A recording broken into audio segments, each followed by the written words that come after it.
같은 애국동지 여러분, 초청해 주셔서 감사합니다. 잘 아시다시피 자유민주주의의 심각한 얘기입니다. 자유민주주의는 자유, 인권, 그리고 민주주의 법치를 상징하는데 이 사륜구동이 서서히 사실 이건 문재인 정권 이전부터 한 20, 30년간 서서히 훼손되어 왔어요. 훼손되어 온 것을 문재인이 마지막에 결정타를 지금 먹이고 있는데 이제 국민들이 위기감을 느끼고 있고 서서히 깨어나고 있다고 봅니다. 두 번째는 이제 시장경제의 위기인데 대한민국이 이만큼 잘 살게 된 것은 결국은 자유민주주의라는 두 축, 한 축과 함께 시장경제라고 하는 그 정책이 고도성장을 이끌었는데요. 이게 그 6공화국 선포, 지금 사실 6공화국 체제니까 공화국으로 보면 경제민주화라고 하는 그 반시장 사회주의 경제정책이 곳곳에 이제 스며들므로써 우리 산업 경쟁력 자체도 문제가 있지만 산업에 피를 공급하는 자본시장이 극히 반시장적으로 되어 있습니다. 저는 그 자본시장에 근무하는 사람들이 가장 시장 신화적 그 자유경제적 사람이 되어야 되는데 이게 거의 이 사회주의로 되어 있어요.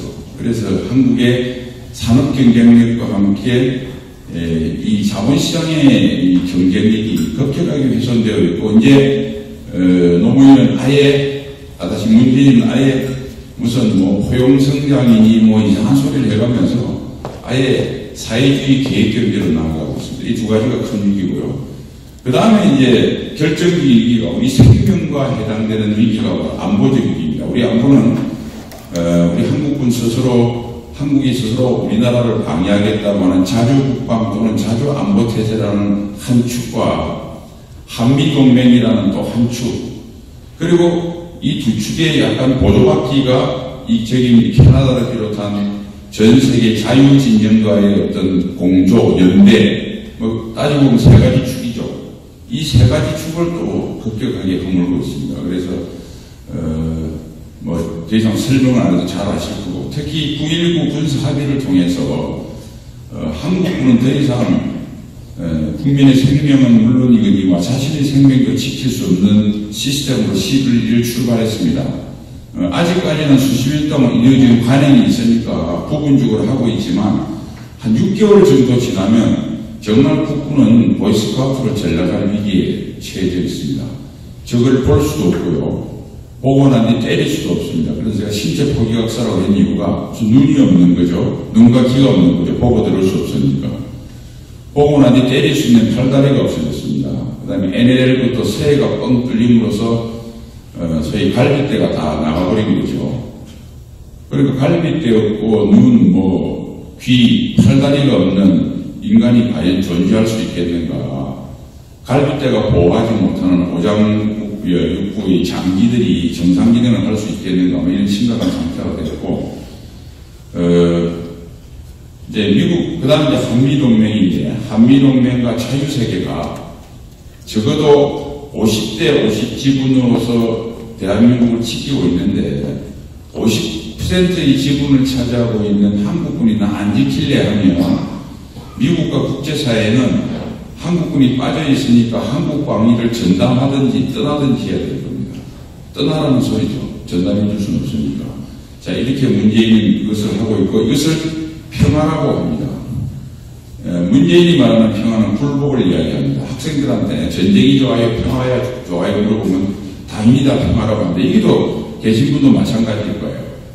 지구 인구상 70억 중에서 전쟁이 좋아요, 평화가 좋아요 묻는데 전쟁이 좋아요 하는 사람은 정신병자겠죠. 근데 그러면 전쟁과 평화를 같은 문항에 놓고 할 수 있는 설문 문항이 아닙니다. 평화는 궁극적인 목적이고 전쟁은 평화를 유지하기 위해서 어쩔 수 없이 불가피하게 선택할 수 있는 수단에 불과합니다. 그래서 리들 하트라고 하는 영국의 유명한 전략가는 전쟁이란 무엇인가? 전쟁 후에 보다 나은 평화 질서를 위해서 어쩔 수 없이 하는 거라고 했습니다. 문재인은 작년 8.15 경축사에서 어떠한 경우도 한반도의 전쟁이 안 된다고 했습니다. 한반도의 전쟁이 일어나는 경우는 북한이 침략을 했을 때만 일어납니다. 여태껏 도발이 그랬고 6.25가 그랬고 또 한미동맹과 유엔군 사령부라는 것이 한반도의 전쟁을 잡아먹는 장치이기 때문에 한국이 먼저 선제 공격을 하면 주한미군과 유엔군 사령부가 한국군의 선제 공격 행위를 말릴 겁니다. 북한이 진정 우리를 침략할 의도가 없다면 북한으로 봐서 강대한 부강한 대한민국이 언제 자기를 침략할지 모르니까 오히려 한국이 한미동맹을 없애고 갔다가 하더라도 북한이 말리겠죠. 북한이 유엔군 사령부와 한미동맹이 불편하다는 소리는 전쟁을 하겠다는 생각을 가지고 있기 때문에 그렇습니다. 그러면 어떠한 경우에도 전쟁을 해서는 안 된다는 경우는 그 어떠한 경우는 북한이 침략을 해도 전쟁을 하지 않겠다고 하는 건데, 그러면 문재인이 말하는 평화와 일제시대 때 이완용이 말하는 평화는 누가 더 평화주의자일까요? 저는 이완용이 훨씬 더 문재인보다 평화주의자라고 봅니다. 왜냐하면 당시 구한말에 조선조 말에 일본하고 게임이 됐겠습니까? 그러니까 이완용이가 고종한테 설득을 해서 일본한테 항복을 한 것은 얼마나 평화주의입니까? 그런데 문재인은 우리만 결심하면 한미동맹과 세계가 우리를 다 밀어주고 있는데 백전백승인데 굴복하겠다고 그러니까 그 평화의 강도로 봐서는 이완용이 훨씬 더 훌륭한 평화주의자죠. 그런데 왜 이완용을 침입하려고 하고 문재인을 평화주의자라고 하는 이 착각이 대한민국에 만연하고 있다. 이것을 우리가 정신을 차려야 된다. 저는 그렇게 봅니다. 두 번째는 한국이 그런 시국과 같은 위기를 맞게 되는 원인이 뭔가. 첫 번째는 일관성이 부족합니다. 한국은 어차피 5년마다 또는 그전에는 7년마다 정권이 바뀌다 보니까 정권만 바뀌면 과거에서 해왔던 것을 부정하고 새로 쌓습니다. 과거를 부정하고 하면 과거에 또 어떤 사람들이 저항을 하겠죠. 그래서 과거를 부정하는 것은 결국은 과거에 매달려서 정쟁만 하게 됩니다. 우리 민족사를 보면요. 정권이 과거에 집착하면 현재에 대한 분석을 소홀히 하게 되고 그래서 미래에 대한 이해가 제대로 안 됩니다. 그래서 과거에 매달리는 자는 늘 현재가 부실하고 미래 대비를 못해서 나라의 결정적인 공안을 만들게 되는 데 있어서 이것을 끊임없이 우리는 반복했다라는 것이고요.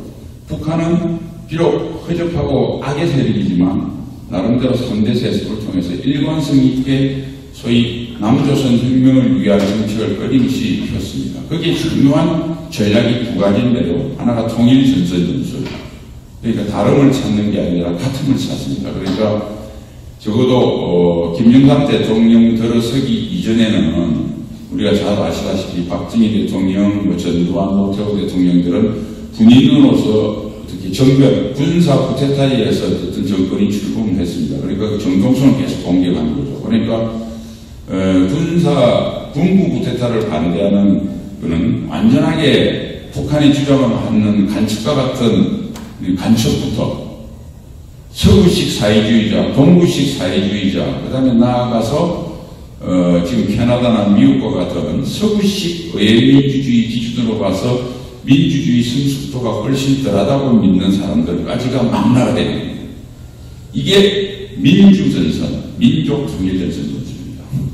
어쨌든 김영삼 정부가 출범을 하고 직선제에 의해서 대통령이 선출되니까 민주전선은 더 이상 먹히지 않습니다. 그래서 통일전선 전술에 평마를 민족으로 바꾸어답니다.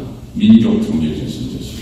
우리 남북한 민족끼리 외세를 몰아내자. 이것을 국민들이 알아듣기 쉽게 백성들이 우리 민족끼리라고 하는 아주 감성적인 단어를 접근하게 되고 바로 그 우리 민족끼리 때문에 지금 대한민국이 결정적인 일을 맡고 있습니다.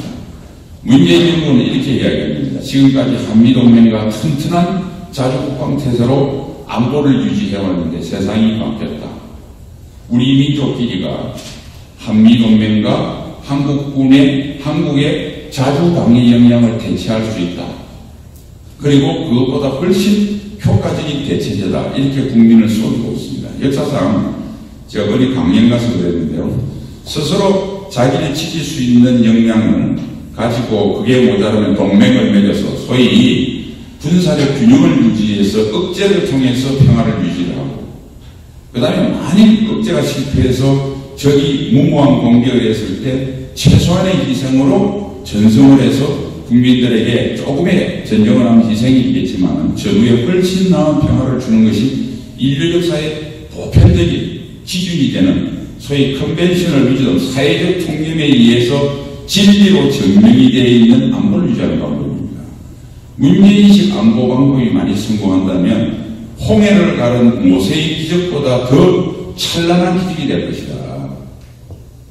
문재인이 그 방법이 경험해보지 가지 않는 길을 가겠다고 했는데, 그래서 제가 어디 갔더니 그걸 아주 천재적이고 창의적이라고 약간 비꼬게 이야기했는데, 제목을 문재인은 천재다 이렇게 해서 누가 제목만 보고 왜 당신은 문재인을 찬양하냐고 엄청 비판을 많이 하더라고요. 어쨌든 문재인 대통령 시기의 방법이 이루어지면 인류사의 기적이고 이변이요, 인류가 생각해내준 가장 창의적인 방법이 될 텐데 그럴 리는 없겠죠. 그래서 문재인의 거짓말에 속아서 대한민국 국민은 문재인이가 모세인 줄 알고 홍해 앞바다에 도달했는데 딱 보니까 사기꾼입니다. 그래서 우리 전부 다 쫓아오는 애굽의 병사들한테 총칼에 질려 죽든지 아니면 홍해에 물고기 밥이 되든지 오돌오돌 떨고 있습니다. 그래서 일어나서 홍해를 기적은 거짓말이니까 뒤돌아서 부식객이라도 들고 죽창이라도 들고 애국의 군사를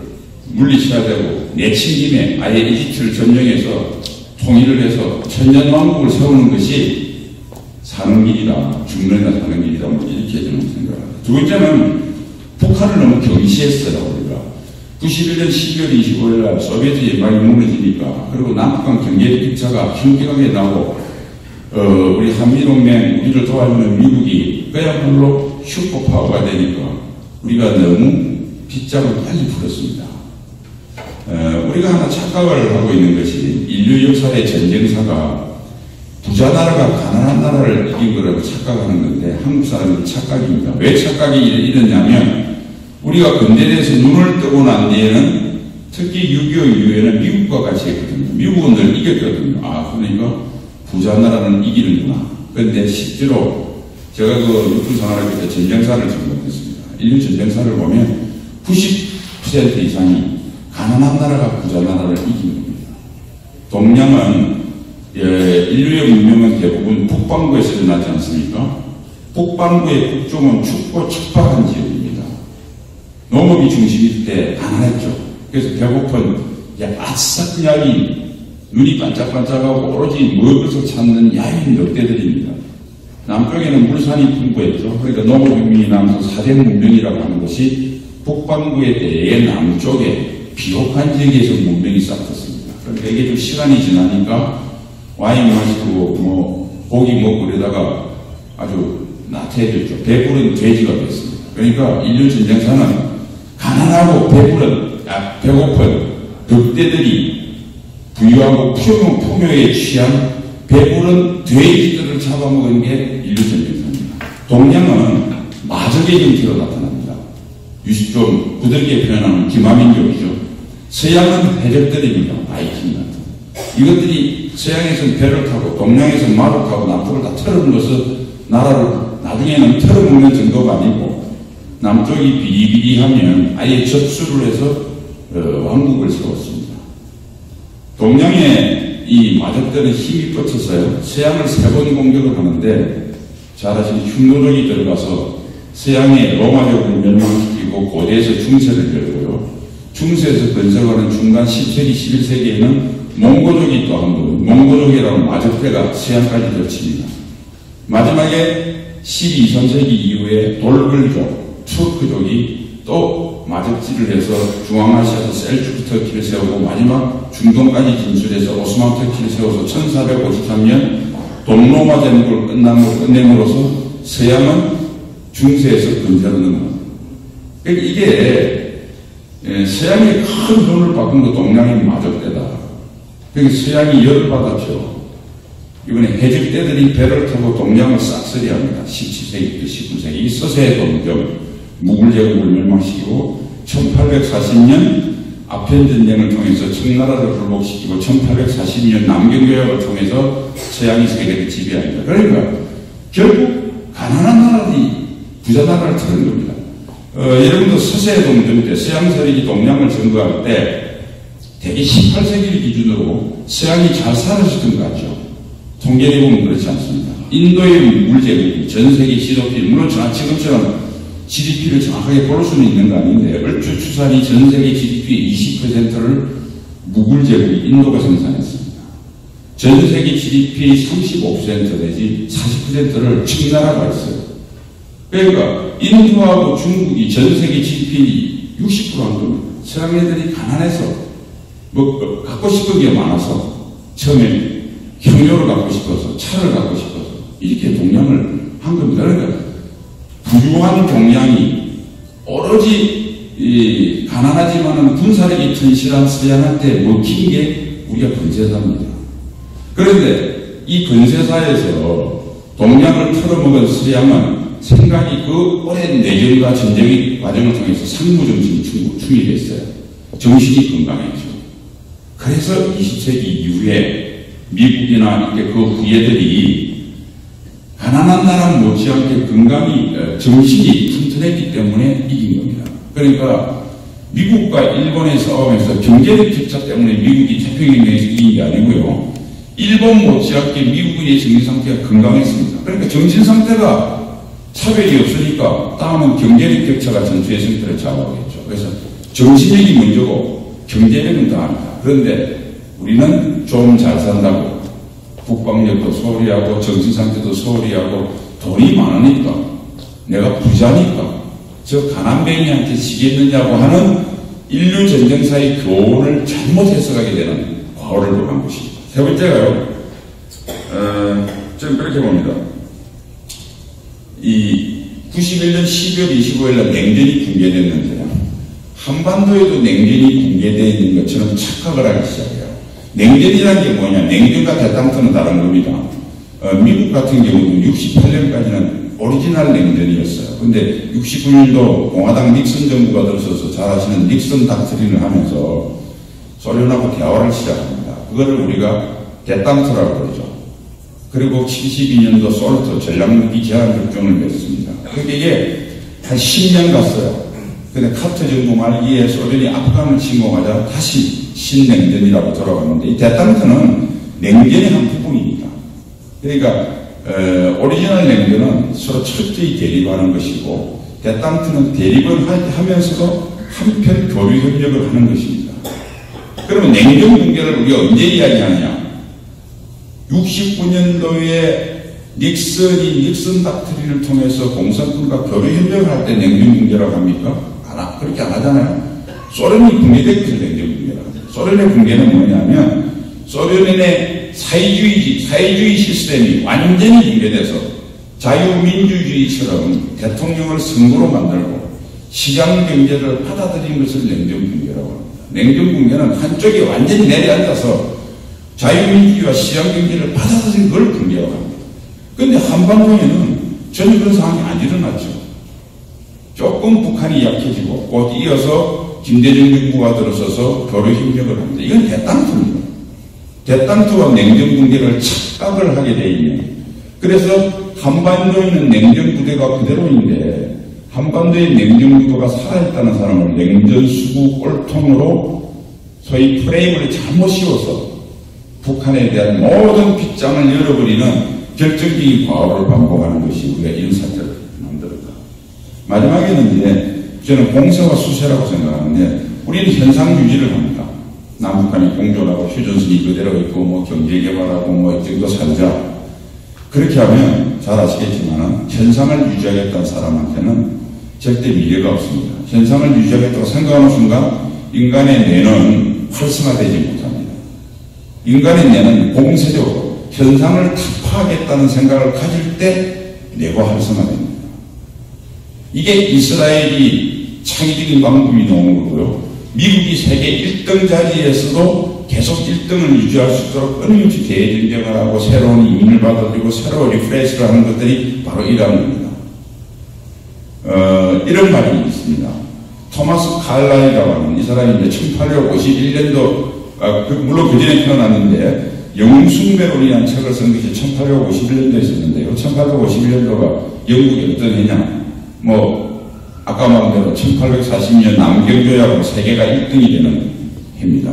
그리고 10년이 지났습니다. 그런데 이 사람이 걱정을 하기 시작합니다. 세계 1등이 되기 위해서 허리띠를 조남할 때까지는 다 잘 간다. 그런데 그 다음부터 결정적인 도전이 있다. 이게 풍요의 도전입니다. 역경을 이기는 인간은 100명쯤 된다. 별로 얼마 없다고 소리죠. 대부분 역경에 못 이깁니다. 역경을 이기는 인간은 100명쯤 된다. 그런데 풍요를 이기는 인간은 한 명밖에 없다. 제가 조선 칼럼에 9월 10며칠이라 쓴 게 그 내용인데요. 풍요를 이길 수 있는 사람은 없습니다. 그런데 안타까운 것이 영국은 1등이 되고 풍요를 걱정했고 미국은 1등이 되고 난 뒤에도 풍요를 극복해 나가고 있는데 대한민국은 작년 기준으로 GDP 12등 돼서 풍요에 지려고 하는 이 상이 안타깝다. 그래서 이게 뭐냐면 공세적인 마음을 가져야 됩니다. 저는 그래서 젊은 사람들한테 학교에서 강의할 때 제국의 꿈을 가져라. 제국의 꿈을 가진 나라와 민족만이 위대한 문명을 만들었습니다. 이 정도면 됐겠지. 아유, 이 정도 살면 뭐 배 부른데 뭐 하는 순간 그 구도 유지 못하고 다 망합니다. 어쩔 수 없습니다. 호라등에 올라탄 겁니다. 끝없이 성장하고 팽창하겠다는 생각에 인간의 내면을 활성이 되고 단지 경제적 국방력뿐만 아닙니다. 문화, 예술, 문명 모든 것이 현재 만족하지 않을 때 인간은 내가 활성화됩니다. 부지런해집니다. 이게 그나마 유지라도 할 수 있는 동력이 됩니다. 그래서 우리가 제국의 꿈을 가져요. 그러니까 우리가 어느 순간부터 통일을 포기했습니다. 그냥 이렇게 살면 되지 뭐. 바로 그것 때문에 북한은 가난하지만 끊임없이 남조선 혁명 통일을 하겠다고 그 DNA를 활성시키니까 궁적 통일하고 허접한 방법이지만 핵을 개발하고 저렇게 나갑니다. 그런데 우리는 머물려고 그랬습니다. 빨리 생각을 바꿔야 돼요. 통일을 해야 되고 과거 광개토왕 같은 방법으로 군사력을 몰아서 만주를 점령하지는 못하지만 우리 경제사회 문화권으로 끌어들여가지고 결국은 금융의 힘으로, 문화의 힘으로, 경제의 힘으로 동북 삼성은 우리 경제권에 넣어서 바뀐 방법, 과거가 아닌 바뀐 비군사적인 방법으로 광개토 대왕의 꿈을 해야 된다. 이렇게 젊은이들 교육을 시키고 그렇게 나라를 조직해 나가야 이게 문명을 창출하지. 코딱지만한 휴전선 이남의 지역에서 이 정도 부만 있으면 내가 먹고 살기 지장없다 생각하는 순간 멸망의 길을 깁니다. 그러니까 이런 생각들을 우리가 부족했다는 거고요. 향후 예상되는 거는 제가 불리한 거는 남북한 좌익 공조들의 속도와 방법이 교묘하고 속도가 빠르다는 것. 이것을 제동할 수 있는 제동장치인 우리 애국 세력들이 일단은 총합의 힘은 그렇게 부족하지 않다고 봅니다. 전체 힘은. 그런데 이게 분열되어 있어가지고 구심력이 작용이 되는데 원심력이 작용해서 불불입니다. 그러다 보니까 이게 확장성이 없습니다. 확장성은 국내적으로 젊은 사람이나 중도층이나 이 중도층은 뭐냐면 특별하게 이념적 성향이나 우리가 가지지 않고 사실은 자기 생활에 영향을 끼치거나 뭐 이렇게 하면 또 좋아 보인다고 그러면 왔다 갔다 하는 층들이에요.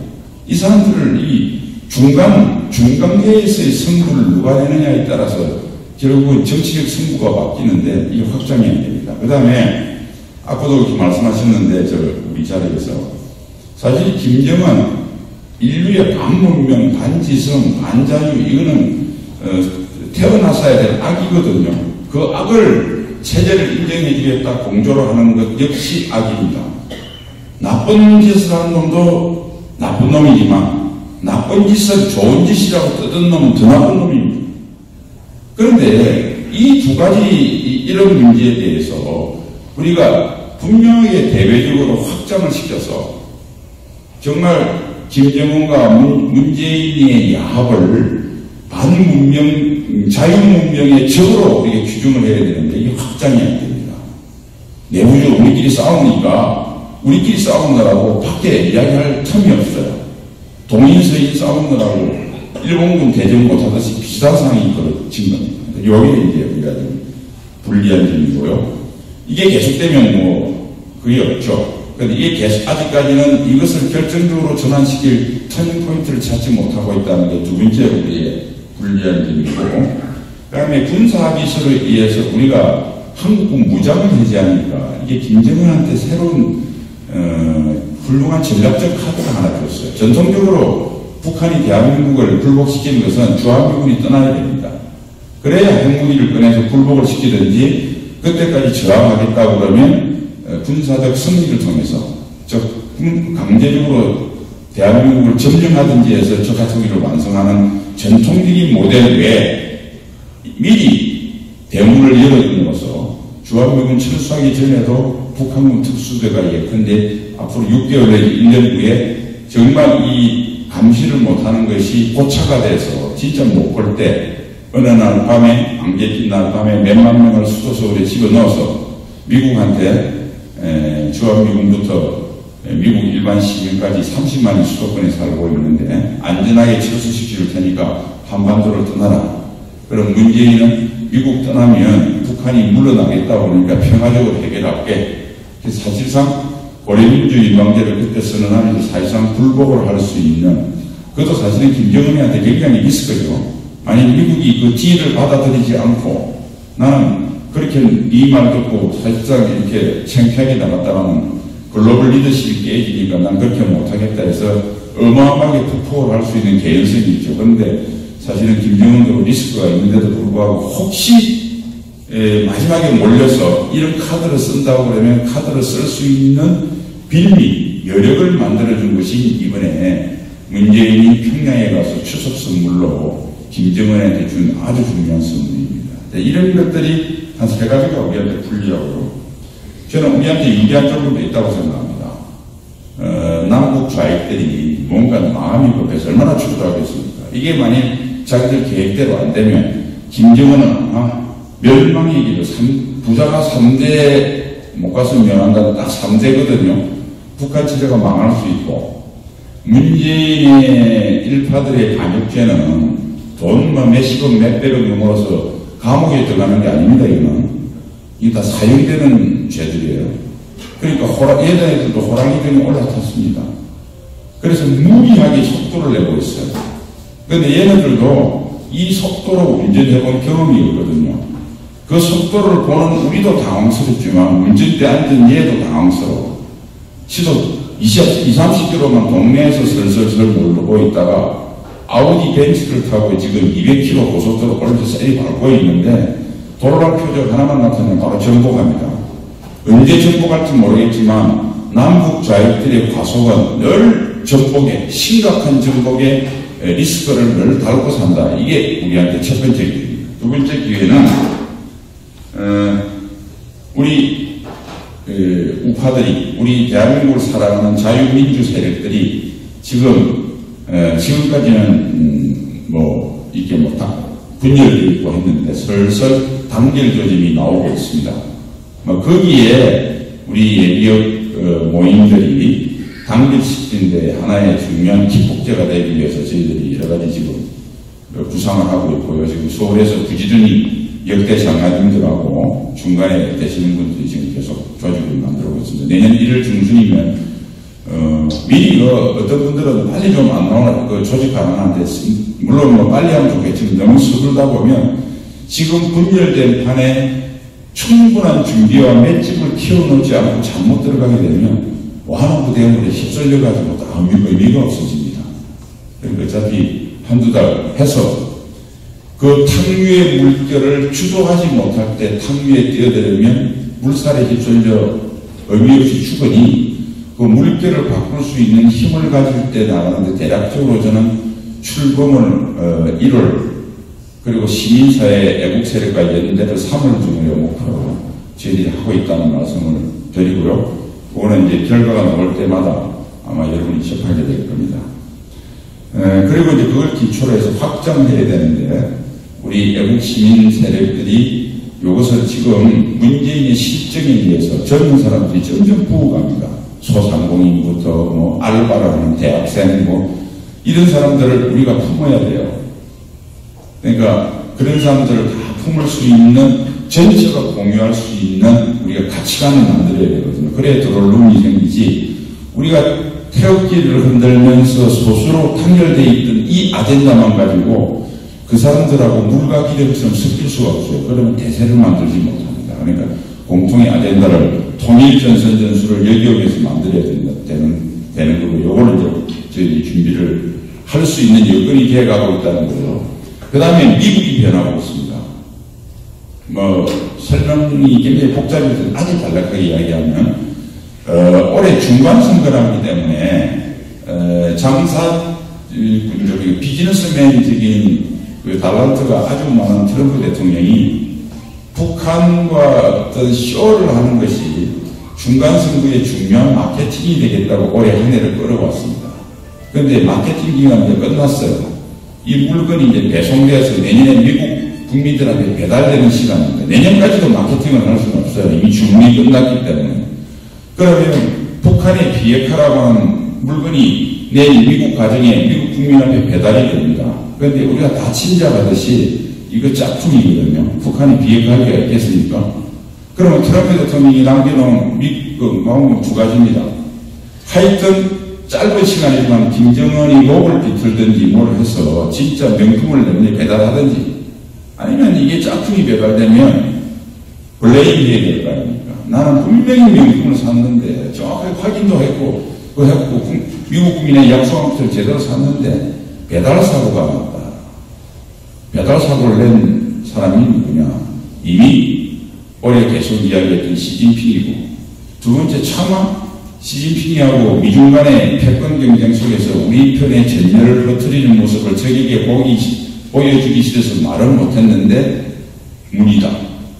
문재인이가 두 번째 배달 사고를 낸 배신자다. 뭐 이렇게 안 나오겠습니까? 그리고 시진핑이는 벌써 그 낌새를 알아채고 적극적으로 대북 제재하겠다고 꼬리를 확 내렸습니다.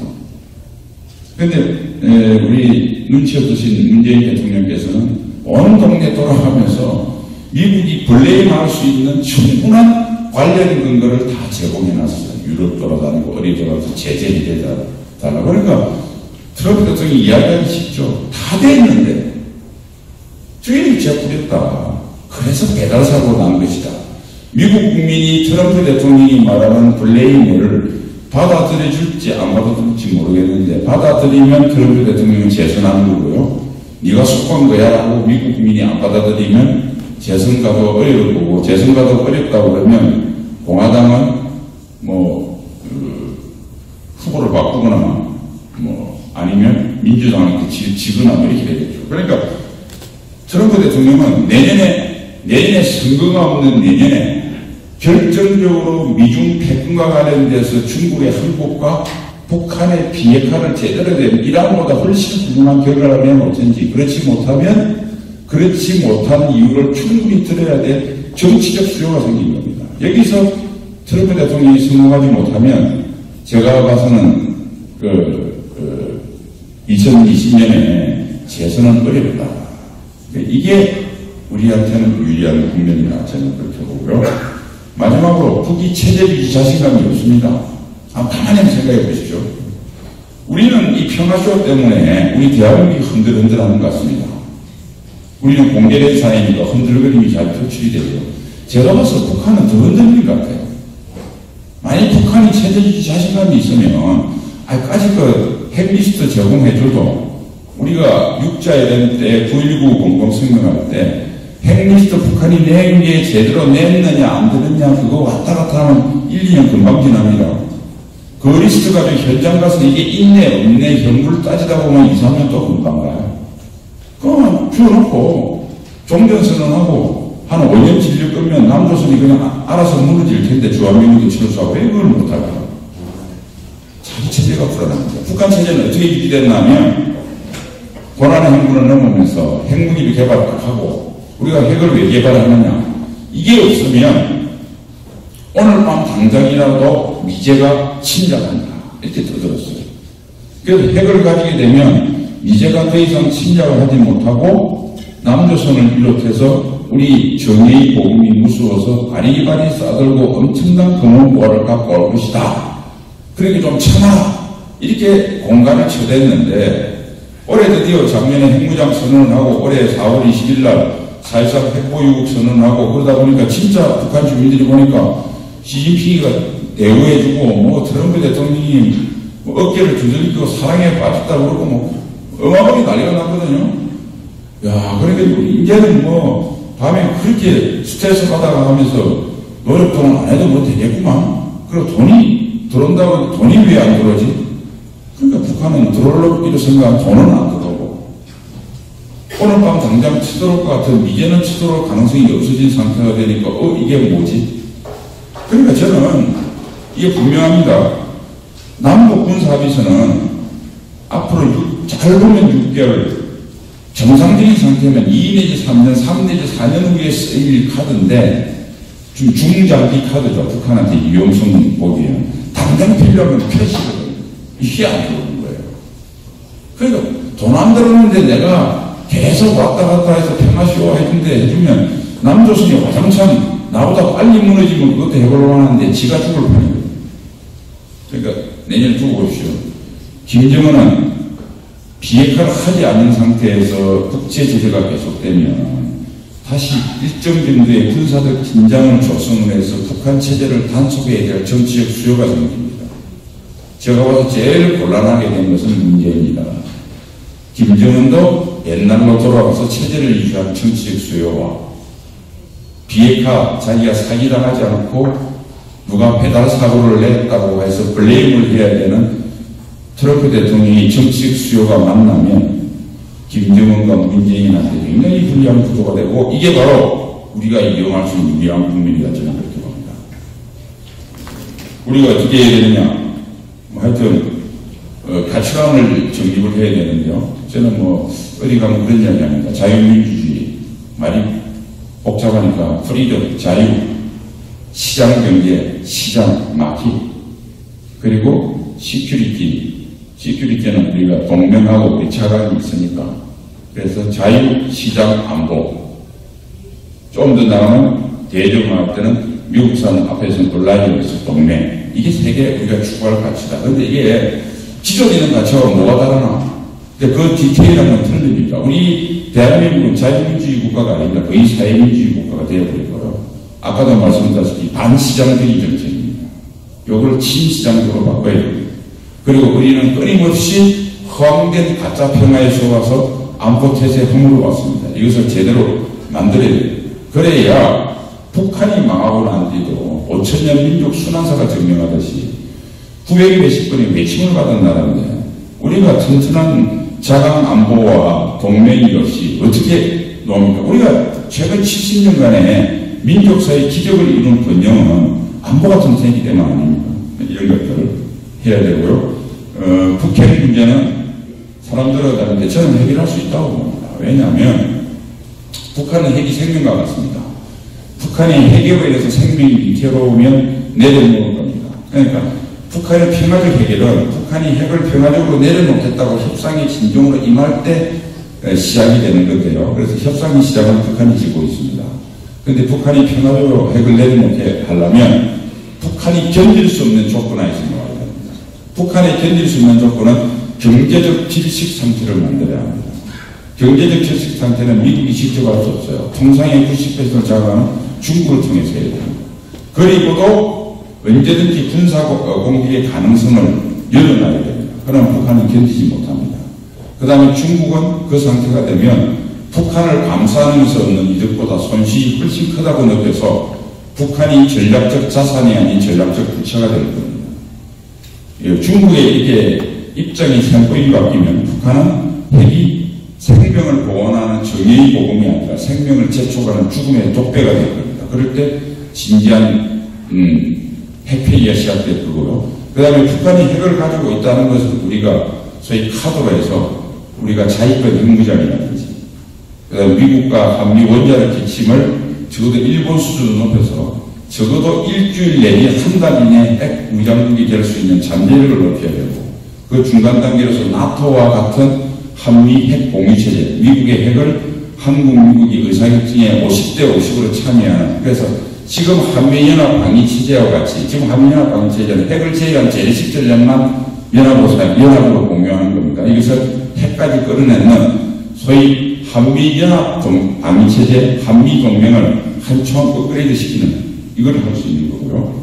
그러면서 또 동시에 비핵 전술무기, 핵무기라고 하는 것은 70몇 년에 만들어진 위력은 크지만은 구실의 기술입니다. 새로운 레이저 기술이라든지 여러 좋은 기술들이 많아요. 이걸 개발해 나가는 겁니다. 네. 그리고 이 비핵 전략 무기는 어떤 기술이 바탕이 되느냐면 인공지능이라든지 나노 복합 소재라든지 AI라든지 뭐 이런 것들입니다. 그러니까 우리가 70년대 박정희 대통령이 계실 때 닉슨 닥트린, 닉슨과 카트로 이어져서 주한미군이 빠지고 월남이 공산화되고 뭐 여러 가지 위기에서 우리는 위기를 기회로 잡았습니다. 78년도 연합사를 만들어서 오히려 위태로운 한미동맹을 결정적으로 발전시키는 플랫폼을 그 똑똑한 박정희 대통령이 만들어졌고요. 두 번째, 우리가 자주국방하기 위해서 중화공업을 축적 육성을 빨리 앞당겨서 합니다.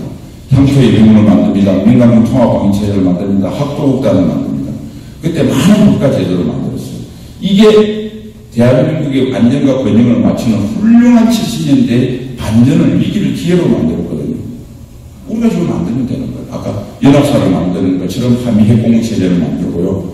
그리고 마치 그런 거 안 해주면 우리도 70대처럼 핵 개발하겠다고 미국하고 딜을 함으로써 아까 말한 여러 가지를 만들어내는 거고요. 그 다음에 그때 자주국방을 위해서 만들었던 중화공업이 결국은 우리가 한강의 기적의 밑바탕이 되었습니다. 한국이 중화공업 대국이 되는 밑바탕이 되었습니다.